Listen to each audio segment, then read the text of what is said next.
Alright, so we've got the Mifa 9 Ldv electric people mover now, so let's take a walk around of this car.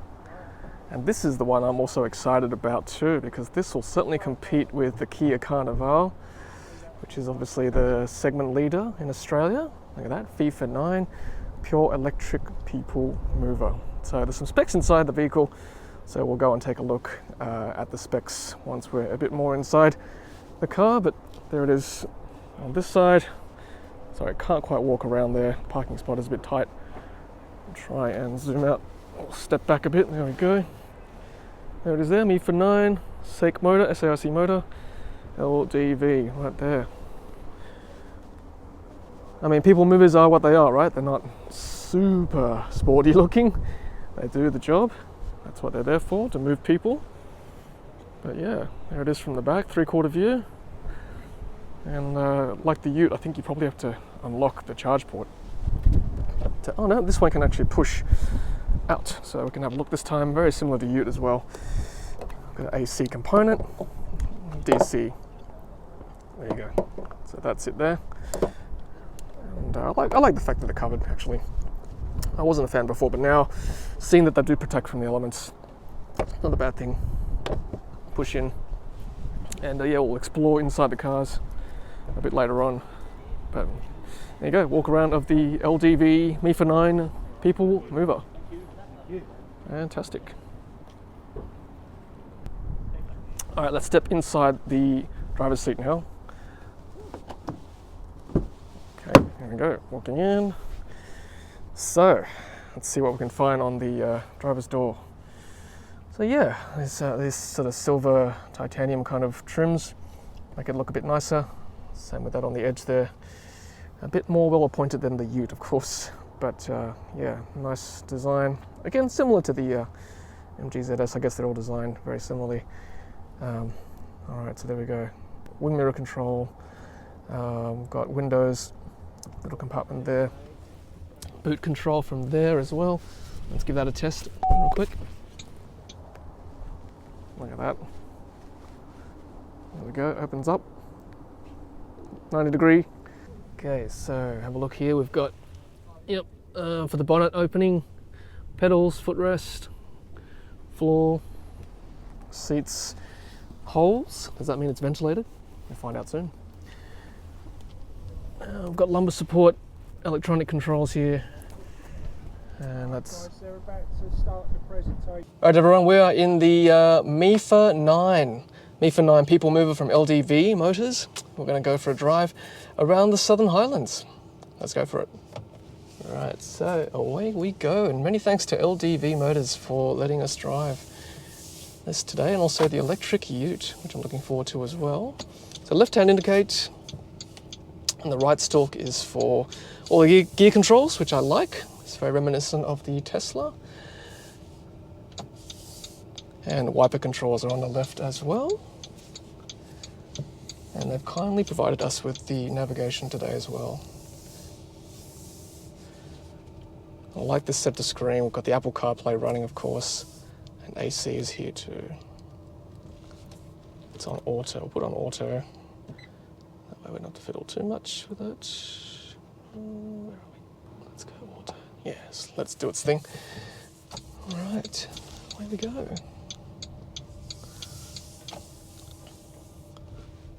And you've got split AC as well, so your passenger can do their own thing, which is cool. Alrighty, so let's go back to Apple CarPlay. You can see the navigation there in front of us. So I've got two screens, one for the center, one for the drive cluster as well. So on here we've got a still digital speedometer, but we've got an analog looking dial as well, if you want both, which is nice. So, and the Ldv guys have taken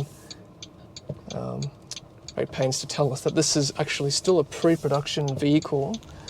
So a lot of these features may or may not be present in the final cut.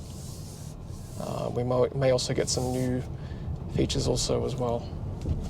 Just put this down here. Yeah, so Obviously with an EV you'd expect it to be quite a comfortable ride, very smooth. We're experiencing that, of course. You can adjust the mirrors from the driver's armrest. Handy.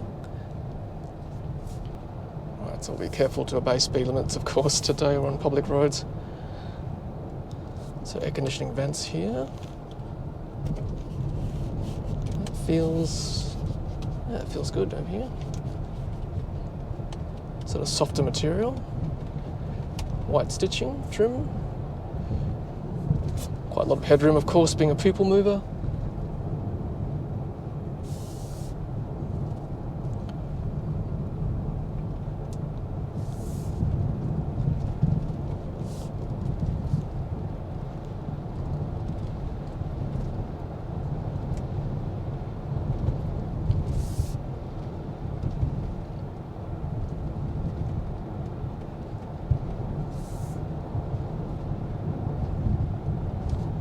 Take a right here very soon.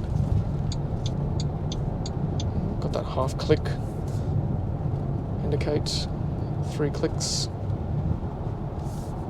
Can see some sort of cruise control, maybe auto steer function. There's a steering wheel icon there in the drive cluster. Alright, we're going to swing a right here. Okay, I've got the regen braking on number 1, so I'll try and work out how to increase that to 3. Bit of road work there. So on the display you've got battery range as well. It was sitting at about 405 kilometers on the display when it was close to 100%. And then on the right you've got the power meter. So obviously when you are using the battery then it'll go up by positives, and if you're regen braking then it'll dip into the negatives as well. Got the gear controls here, park, reverse, neutral drive.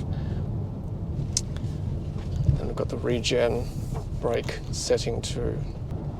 I wonder whether I can switch that halfway when we're driving. So you can play with the controls here on the screen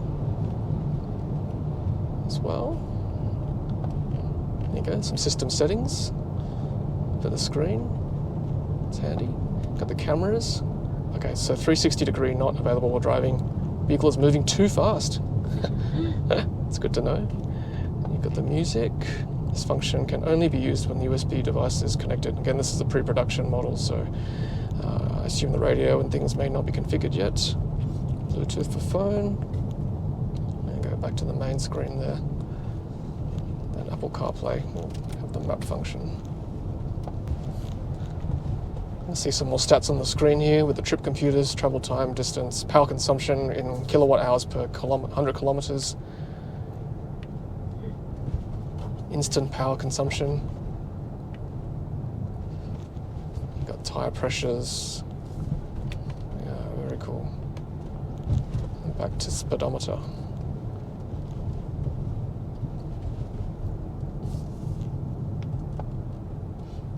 Media volume can be controlled with the steering wheel controls. Overall, the suspension is okay. There are a few potholes in the ground, so it is hard to know. But relatively smooth ride. Not overly bouncy.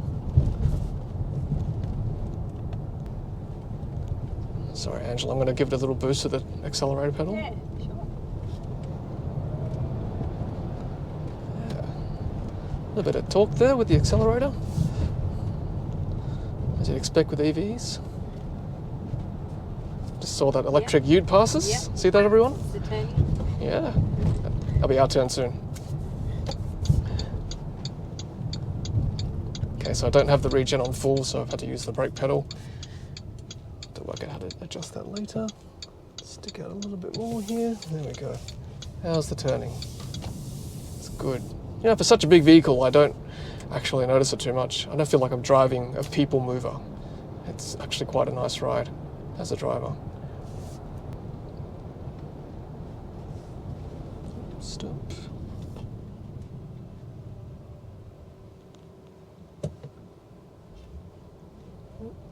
Good stopping distance and acceleration. Slight lag. but good takeoff afterward.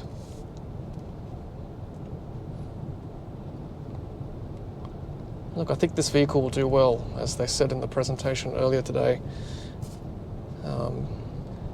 Early adopters will probably include some customers who do commercial shuttle runs, like airport pickups, transfers. Obviously, families need the space, extra seats. So yeah, I think it's a growing segment. Obviously not as popular as the SUV market, but I think it'll be good. It'll be good to fill that with electric vehicles, compete with the Kia Carnivals, Honda Odysseys. Be a good area to be in. All right, so a bit of a hill test here, a bit of a gradient. Yeah, feels like it needs more of a push with the accelerator, a bit more power going through. It's using 30% on the meter here. It's a good climb.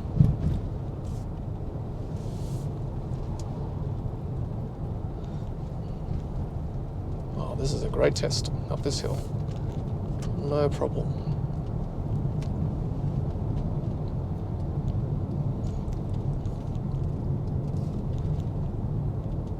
Alright, and we are almost in Barrel, in our destination. And that was a good test drive, everyone. So yeah, again, pre-production, hopefully LDV will loan us a vehicle when it does arrive in Australia in its production form. And we'll certainly give it a very good run around town in Sydney, for sure. Okay, so now we are in the second row, getting driven by Angela. Thanks, Angela. And in the back, I could tell you, it's super luxurious, super spacious. Being a people mover, of course, you'd expect that. There you go, so the buttons there, air conditioning, sunroof opening, yeah. Oh, let's push that some more. Let's get some more air in here, and light in here, yeah. See that? Automatic opening, halfway, and then, okay, that's it. Go. These seats, something else, I tell you. They're super comfy. I'm leaning back now. Yep, they slide forward too. I assume they've got some sort of lift for calf support. You've got footrest there as well. Wow, how good's that? And then you've got cup holders. Door handle looks pretty good. Window, power windows. There you go, door opening, door closing. You've got another compartment here. Wow, look at that, AC port right there. Good thing the Chinese have the same plug as we do, so we can actually plug in our devices there. I like that. We've got the magazine holders there. And then, of course, being a people mover, there is a third row. Right there, 3-seater third row. Yep, more buttons for them, more aircon vents as well.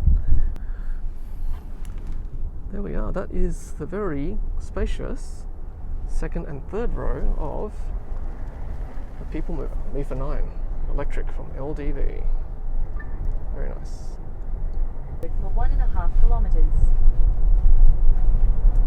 Alright, so I've hopped into the front passenger seat, and yes, also very luxurious down here. Really enjoyable. Let's have a look at the glove box. Yep, roomy enough. Got a lot of leg room here because we're higher off the ground, so plenty of room for my legs there. Destination will be on the left. Look at that door handle, it's open-ended, so grip it there. Window control, more storage bins down here, and again, very, very luxurious seat. Across the front here, that hard plastic once again. This bit I quite like actually. It's that softer sort of faux leather or vinyl, whatever you call it. Air conditioning vents here, across the front. This is interesting, that's sort of silver titanium looking finish. Get north on Centennial Road. So these aren't actually buttons, these are sort of, I don't know, sensor touch things, demisters, fan, temperature, and then the home button screen. Got some USB ports down here. 12 volt. Yep, that's handy actually. And then down here, we've got a lot more storage. This is very handy. More bins down here. Yeah, that's cool. We'll put whatever you want down there. You can see here also some wireless charging down here. And then more cup holders. Then let's see if this opens up. Oh, there we go. That button opens it up, and there is more storage down here as well. Yeah, super handy because it's shut when I push this button. Nope, it's a mechanical push. There we go. Very nice. Okay, this is me being driven by Angela, and this is my headroom. I've got plenty of headroom here. Look at that! Wow, all the way up to the roof. 1, 2, 3, 5 fist lengths all the way up. So no dramas there for tall passengers, indeed. Look how comfortable the back looks. Amazing. Your passengers will be asleep in no time. In 500 meters. Okay, let's look at these buttons here. So sunshade, light control, door open, close, hazard lights. Sorry for the bumpiness, everyone. And then we've got visors here. Look at that. Got lights. Hello there. Put that down. And then this flicks out, of course. Does it extend out? Nope, it does not extend out. It's just that one position. Back in there. Of course, a handle up here as well. Continue on Old Hugh Highway. And there's the sunroof there. More light into the cabin. Alright, so we're back at the winery. So a few specs of this vehicle. It is 90 kilowatt hour battery, 440 kilometers of WLTP range. Asking $406,000. 8-year battery warranty, 5-year vehicle warranty, and a servicing schedule of 2 years. And we are back. Okay, so that is the boot. There we go, with the seats up. Not too much room, but with the seats down, I'm sure there'll be plenty. And then you can soft close it like that. There we go, down we go. Mifa 9. Cool.